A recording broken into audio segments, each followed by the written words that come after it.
सूत जी बोले, विद्वान और बुद्धिमान महर्षियों, मोक्षदायक शिव क्षेत्रों का वर्णन सुनो। तत्पश्चात में लोक रक्षा के लिए शिव संबंधी आगमों का वर्णन करूंगा।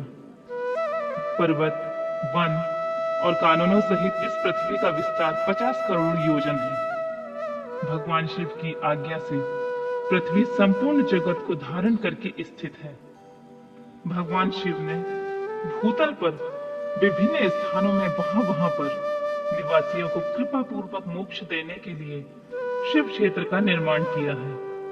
कुछ क्षेत्र ऐसे हैं जिन्हें देवताओं और ऋषियों ने अपना वास स्थान बनाकर अनुग्रहित किया है, इसलिए उनमें तीर्थत्व प्रकट हो गया है। तथा अन्य बहुत से क्षेत्र ऐसे हैं जो लोगों की रक्षा के लिए स्वयं प्रादुर्भूत हुए हैं।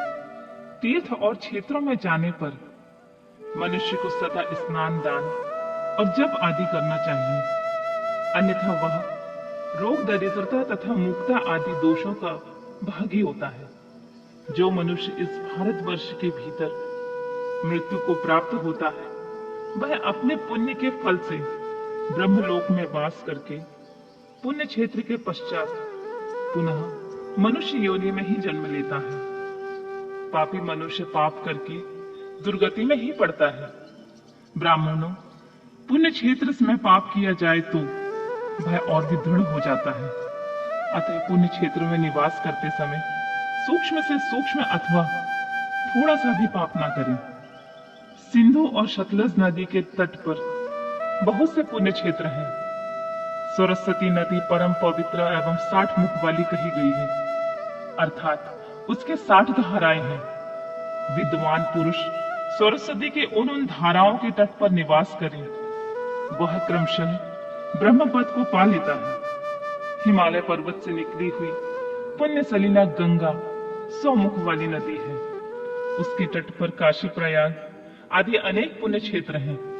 वहां मकर राशि के सूर्य होने पर गंगा की तट भूमि पहले से ही अधिक प्रशस्त और पुण्यदायक हो जाती है। सोनभद्र नदी की 10 धाराएं हैं। वह बृहस्पति के मकर राशि में आने पर अत्यंत पवित्र तथा अभीष्ट फल देने वाली हो जाती है।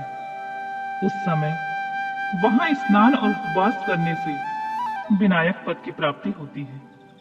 पुण्य सलीला महानदी नर्मदा के 24 मुख, उसमें स्नान करने और उसके तट पर निवास करने से मनुष्य को वैष्णव पद की प्राप्ति होती है।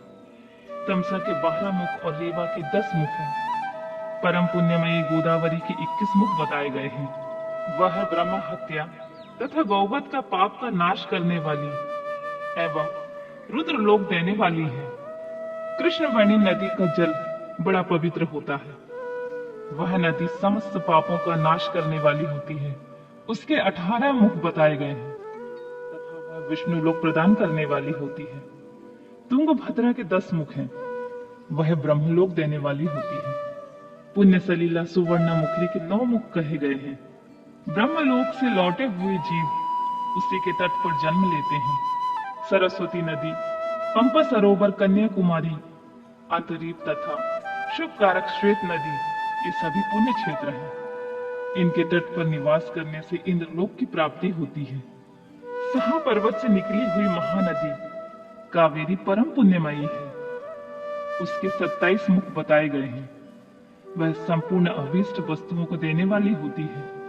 उसके तट पर स्वर्ग लोक की प्राप्ति कराने वाला तथा ब्रह्मा और विष्णु का पद देने वाले होते हैं। कावेरी के जो तट शैव क्षेत्र के अंतर्गत आते हैं, वे अभीष्ट फल देने के साथ शिव लोक प्रदान करने वाले भी हैं। नैमिषारण्य तथा बद्रिका आश्रम में सूर्य और बृहस्पति के मेष राशि पर आने पर यदि स्नान करे तो उस समय वहां स्नान किए हुए पूजन आदि को ब्रह्मलोक की प्राप्ति कराने वाला जानना चाहिए। सिंह और कर्क राशि में सूर्य की संक्रांति होने पर सिंधु नदी में किया गया स्नान तथा केदार तीर्थ के जल का पान एवं स्नान ज्ञानदायक माना गया है। जब बृहस्पति सिंह राशि में स्थित हो, उस समय सिंह की संक्रांति से युक्त भाद्रपद मास में ही यदि गोदावरी के जल में स्नान किया जाए तो शिवलोक की प्राप्ति होती है। ऐसा पूर्व काल में स्वयं भगवान शिव ने कहा है। जब सूर्य और बृहस्पति कन्या राशि में स्थित हो तब यमुना और सोनभद्र में स्नान करें।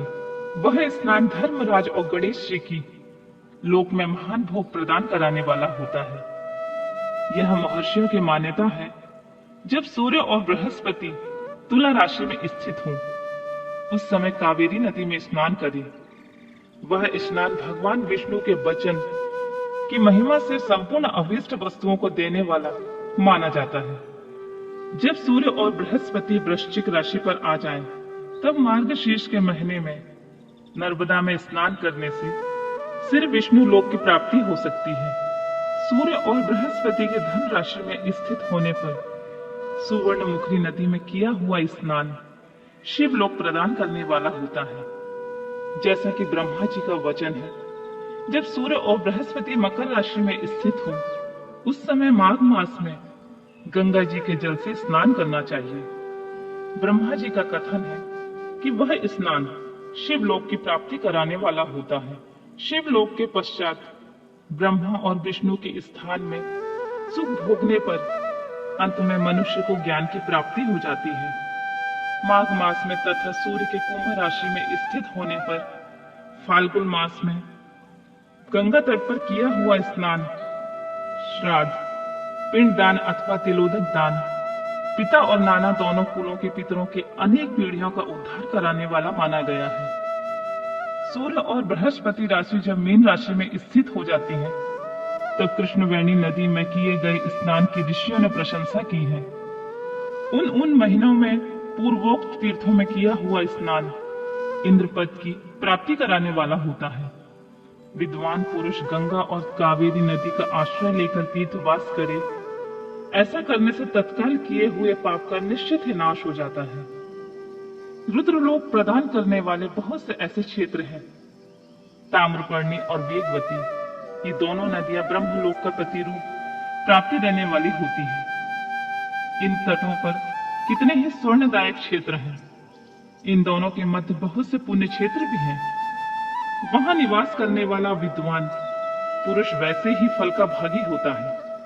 सदाचार, उत्तम वृत्ति तथा सद्भावना के साथ मन में दया भाव रखते हुए विद्वान पुरुष को तीर्थ में निवास करना चाहिए, अन्यथा उसका फल नहीं मिलता है। पुण्य क्षेत्र में किया हुआ थोड़ा सा पुण्य भी अनेक प्रकार की वृद्धि को प्राप्त होता है तथा वहां किया हुआ छोटा सा भी पाप महान हो जाता है। यदि पुण्य क्षेत्र में रहकर ही जीवन बिताने का निश्चय कर ले, तो पुण्य संकल्प से उसके पहले का सारा पाप तत्काल नष्ट हो जाता है, क्योंकि पुण्य को ऐश्वर्यदायक कहा गया है। ब्राह्मणों, तीर्थवास जनित पुण्यकारिक वाचिक तथा मानसिक सारे पापों का नाश कर देता है। तीर्थ में किया हुआ मानसिक पाप वज्रलेप हो जाता है। वह कई कल्पों तक पीछा नहीं छोड़ता है, केवल ध्यान से ही नष्ट होता है, अन्यथा नहीं। बाजिक पाप तजब से तथा कायिक पाप शरीर को सुखाने जैसे कठोर तप से नष्ट होता है। अतः सुख चाहने वाले पुरुष को देवताओं की पूजा करते और ब्राह्मणों को दान देने से पाप से बचते ही तीर्थ में निवास करना चाहिए। ऋषियों ने कहा, सूत जी, अब आप शीघ्र ही हमें वह सदाचार सुनाइए जिससे विद्वान पुरुष पुण्य लोकों पर विजय पाता है। स्वर्ण प्रदान करने वाले धर्ममय आचार तथा नरक का कष्ट देने वाले अधर्ममय आचारों का भी वर्णन कीजिए। सूत जी बोले, सदाचार का